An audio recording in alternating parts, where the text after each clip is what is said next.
அனல் பறக்கும் ஐபிஎல் களம் எல்லாருமே எதிர்பார்த்த மாதிரி 2025 சீசன் சும்மா வேற மாதிரி போயிட்டுருக்கு.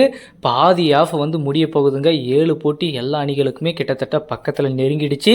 ஸோ இந்த 7 போட்டியிலே தெரிஞ்சிருக்கும் யார் யாரெல்லாம் உள்ளே போக போகிறாங்க, யார் யாரெல்லாம் வெளியே போக போகிறாங்க, யார் யாரெல்லாம் அடுத்து செகண்ட் ஹாஃபில் கம்பேக் பண்ணி வர போகிறாங்க. ஸோ வெறித்தனமாக ரெடியாக இருக்காங்க அப்படின்றத நம்ம பார்க்கலாம். ஸோ ஐபிஎல் 2025 இப்போ வந்து சூடு பிடிச்சிருக்கு. எல்லா அணியுமே செம்மையாக பர்ஃபார்மன்ஸ் பண்ணிகிட்டு இருக்காங்க. எல்லா அணியுமே வந்து பிளேயிங் 11 தராமல் வச்சுருக்காங்க. யாரும் அவ்வளோ குறைஞ்சவங்களாம் கிடையாது. எல்லாருமே நல்லா தான் பர்ஃபார்மன்ஸ் காட்டிகிட்டு இருக்காங்க. இப்போ வந்து கடைசி இடத்துல பார்த்தீங்கன்னா சிஎஸ்கே, மும்பை, எஸ்ஆர்ஹெச் எல்லாம் இருக்காங்க. பட் அவங்க வந்து இப்போ வந்து ஜெயிச்சு அடுத்தடுத்து கம்பேக் பண்ணுறதுக்கு ரெடியாக இருக்காங்க.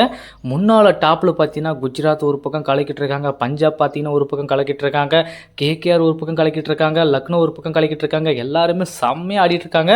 ஸோ ஃபர்ஸ்ட் ஹாப்லேயே வந்து இவ்வளோ ஒரு அதிரடியான சம்பவங்கள்லாம் நம்ம பார்த்தோம். ஃபர்ஸ்ட் ஹாப்பே இப்படி இருக்குது அப்படின்னா செகண்ட் ஹாப் வந்து ரொம்பவே இம்பார்ட்டன்ட். அடுத்து வரக்கூடிய 7 போட்டிகளுமே ஒவ்வொரு அணிக்கும் எவ்வளவு முக்கியம் அப்படின்றது நமக்கு எல்லாருமே தெரிஞ்சிருக்கும்.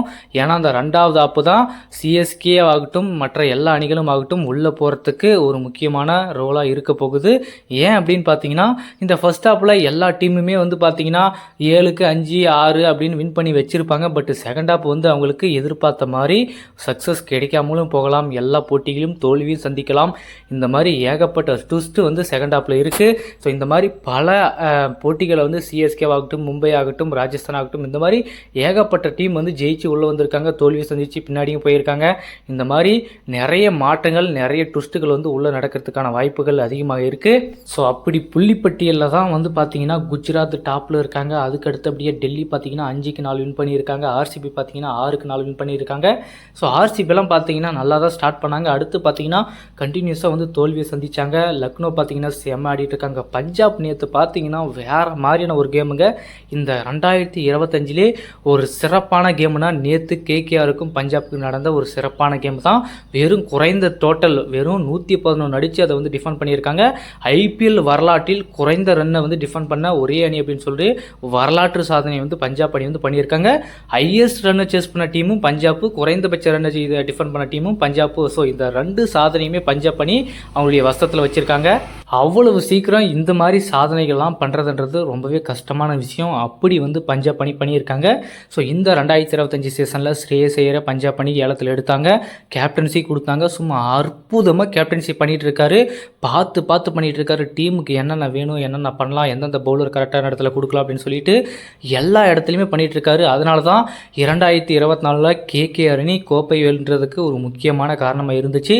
பட் இந்த டைமுக்கு பஞ்சாப் அணிக்கு அவர் வந்த உடனே பஞ்சாப்புடைய இன்டென்ட்டே வேறு மாதிரி இருக்குங்க. செம்மையாக ஒரு பர்ஃபார்மன்ஸ் வந்து ஸ்ரேயஸ் ஐயர் வந்து கொடுத்துட்ருக்காரு. இந்த மாதிரி கேப்டன்சி தான் நம்ம இந்தியன் டீமுக்கு தேவைப்படும். கண்டிப்பாக ஸ்ரேயஸ் ஐயர் ஒரு நாளைக்கு இந்தியன் டீமுக்கு கேப்டன் பண்ணுவார் அப்படின்றது ஒரு நம்பிக்கையாக இருக்குது. ஸோ இப்படியெல்லாம் போயிட்டுருக்கு. இதே மாதிரி கேகேஆர் பார்த்தீங்கன்னா நல்லாவே ஸ்டார்ட் பண்ணாங்க. பட் இருந்தாலுமே இப்போ போக போக அவங்களுடைய நிலைமை ரொம்பவே கவலைக்கிடமாக இருக்குது. கிட்டத்தட்ட பார்த்தீங்கன்னா ஒரு 2-3 டீமுக்கு பார்த்தீங்கன்னா 7 போட்டிகள் முடிஞ்சிருச்சு. இந்த 7 போட்டிகளே தெரிஞ்சிருக்கும் அவங்களுடைய ஸ்டாண்டர்ட் எப்படி இருக்குது, எந்த பொசிஷனில் இருக்காங்க, இன்னும் எவ்வளோ போட்டிகள் ஜெயிச்சா நம்ம உள்ளே போகிறதுக்கான வாய்ப்புகள் இருக்குது அப்படின்னு சொல்லிட்டு கண்டிப்பாக தீவிரமாக டிஸ்கஸ் பண்ணுவாங்க. ஸோ அதுதான் பார்த்தீங்கன்னா ஒரே போட்டி எப்படி வேணால் மேட்சை மாற்றலாம் அப்படின்றது தெரியும். ஏன்னா நமக்கு 2024 தெரிஞ்சிருக்கும் சிஎஸ்கேனி ஆர்சிபி அந்த டூ ஆர் டை மேட்ச்சில் யார் ஜெயிக்கிறாங்களோ அவங்க வந்து புள்ளிப்பட்டியலில் 4வது இடத்துக்கு போவாங்க அப்படின்னு சொல்லிட்டு ஒரு இக்கட்டான சூழ்நிலையில் 2 டீமுமே மோதினாங்க. கடைசியில் பார்த்தீங்கன்னா ஆர்சிபி தான் பிளே ஆஃப்க்கு போனாங்க. ஸோ அந்த மாதிரி ஒரு இக்கட்டான சூழ்நிலை வரக்கூடாது அப்படின்னா முன்னாடியே நம்ம எல்லா போட்டிகளையுமே ஜெயிச்சு வைக்கிறது ஒரு முக்கியமான விஷயம். இது 2023 இன்னொரு போட்டி என்னன்னு பார்த்தீங்கன்னா ராஜஸ்தான் ஃபர்ஸ்ட் ஹாப்பில் பார்த்தீங்கன்னா 6 போட்டி வந்து ஜெயிச்சு வச்சுருந்தாங்க 7 மேட்சுக்கு. கடைசியாக செகண்ட் ஹாப்பில் பார்த்தீங்கன்னா எல்லா போட்டிகளுமே தோல்வியை சந்திச்சு புள்ளிப்பட்டியலில் கடைசி இடத்துக்கு போயிட்டாங்க. டாப்பில் இருந்த டீமு செகண்ட் ஹாப்பில் கடைசி இடத்துக்கு போயிட்டாங்க. ஸோ எப்படி வேணால் மாறலாம் அப்படின்றதுக்கு ஒரு உதாரணம் தான் அந்த ஆர்சிபியும் இந்த ஆர்ஆர் மேட்சையும். அந்த மாதிரி தான் வந்து போயிட்டுருக்கு. ஸோ இந்த 2025 ஐபிஎல் சீசனில் அவ்வளோதான். இந்த வாரத்துக்குள்ளே எல்லாருக்குமே 7 போட்டிகள் முடிவடைய போகிறது. ஃபர்ஸ்ட் ஹாப் முடிய போகுது. ரெண்டாவது ஹாப் இதை விட பயங்கரமாக இருக்க போகுது. நம்ம எல்லாருமே எதிர்பார்த்த ரிசல்ட் எல்லாத்தையுமே அந்த செகண்ட் ஹாப்பில் தான் நம்ம பார்க்க போகிறோம். முக்கியமாக சிஎஸ்கேவுடைய அந்த ரெக்கார்டை வந்து நம்ம பார்க்க போகிறோம். ஏன் பார்த்தீங்கன்னா இதுக்கு முன்னாடி 2010, 2009 பார்த்தீங்கன்னா சிஎஸ்கே அணி இப்படி ஒரு நிலைமையில் இருந்து தான் வந்து கோப்பையை தட்டி தூக்கியிருக்காங்க. ஸோ தோனி இருக்கிற வரைக்கும் நம்ம கவலைப்படணும்னு அவசியமே இல்லை. இரண்டாவது ஆப்பில் தோனியுடைய திறமையும் அவருடைய திங்கிங் வந்து கண்டிப்பாக வேறு மாதிரி இருக்க போகுது அப்படின்னு சொல்லிட்டு இருக்காங்க. கண்டிப்பாக அதை தான் நம்ம எதிர்பார்க்குறோம்.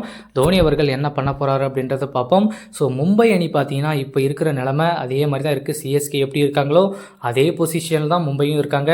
ஆர்ஆருக்கு, எஸ்ஆர்ஹெச்க்கு, சிஎஸ்கே இந்த 4 டீமுமே சேம் வந்து பார்த்தீங்கன்னா 2 போட்டிகளில் ஜெயிச்சிருக்காங்க.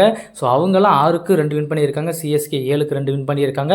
ஸோ இதுதான் வந்து அங்கே மிகப்பெரிய ஒரு மாற்றமாக இருக்கே தவிர ரன் ரேட்டில் கூட மும்பை இந்தியன்ஸ் வந்து ஒரு நல்ல ரெக்கார்டாக தான் வச்சுருக்காங்க. ஸோ அதனால் இந்த ஐபிஎல் சீசன் நம்ம எதிர்பார்த்ததை விட நிறைய ட்விஸ்ட்டை வந்து நம்ம அடுத்தடுத்த போட்டிகளில் நம்ம பார்க்க போகிறோம். ஏன்னா எதிர்பாராத திருப்பங்கள் கூட நடக்கலாம். திடீர்னு மும்பை கூட எல்லா போட்டிகளிலுமே ஜெயிச்சு மேலே வரதுக்கான வாய்ப்புகள் இருக்குது. ஒருவேளை சிஎஸ்கே கூட எல்லா போட்டிகளையும் ஜெயிச்சு மேலே வரதுக்கான வாய்ப்புகளும் இருக்குது.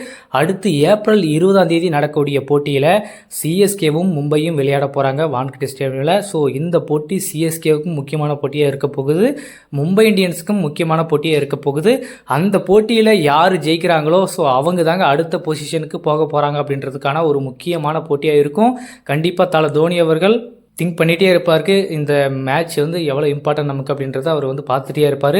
ஸோ அதுதான் நமக்கு ரொம்பவே வேணும். ஸோ இது தாங்க புள்ளிப்பட்டியலில் இருக்கக்கூடிய மாற்றங்கள். அடுத்தடுத்து பார்த்தீங்கன்னா ஒவ்வொரு போட்டியுமே ஜெயிக்க ஜெயிக்க ஜெயிக்க ஜெயிக்க ஸோ மாற்றங்கள் வந்து நடந்துகிட்டே இருக்குது. புள்ளிப்பட்டியலையும் வித்தியாசங்கள் வந்து மாறிட்டே இருக்குது. டாப்பில் வந்து குஜராத் அணி இருக்காங்க, அடுத்து டெல்லி இருக்காங்க. ஸோ எல்லா டீமுமே வந்து ஒவ்வொரு போட்டியாச்சும் 2 போட்டியாச்சும் தோல்வியை சந்திச்சிருக்காங்க, நல்ல ரன் ரேட்டும் வச்சுருக்காங்க. ஸோ அடுத்தடுத்து வரக்கூடிய ஒவ்வொரு போட்டிகளுமே ஒவ்வொரு அணிக்கு எந்தெந்த இம்பார்ட்டன்றது கிளியராக தெரிஞ்சு போச்சு. சிஎஸ்கே அணிக்கு அடுத்து வரக்கூடிய 7 போட்டிகளுமே கண்டிப்பாக முக்கியமான போட்டியாக இருக்க போகுது.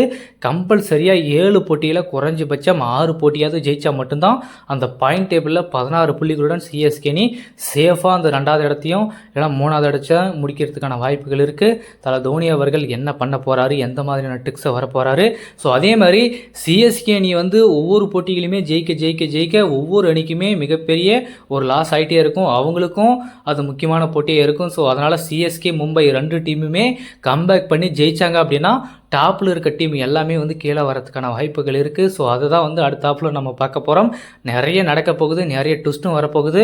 நிறைய ட்விஸ்ட்டு வந்து எந்தெந்த டீமு கொடுக்க போகிறாங்க அப்படின்றது தான் எல்லாருடைய எதிர்பார்ப்பாக இருக்குது. கண்டிப்பாக அது மும்பை இந்தியன்ஸ் கிட்ட, சிஎஸ்கே கிட்ட நிறையவே எதிர்பார்க்கலாம். ஏன்னா தல தோனி அவர்கள் மீண்டும் கம்பேக் பண்ணியிருக்காரு இல்லைங்களா.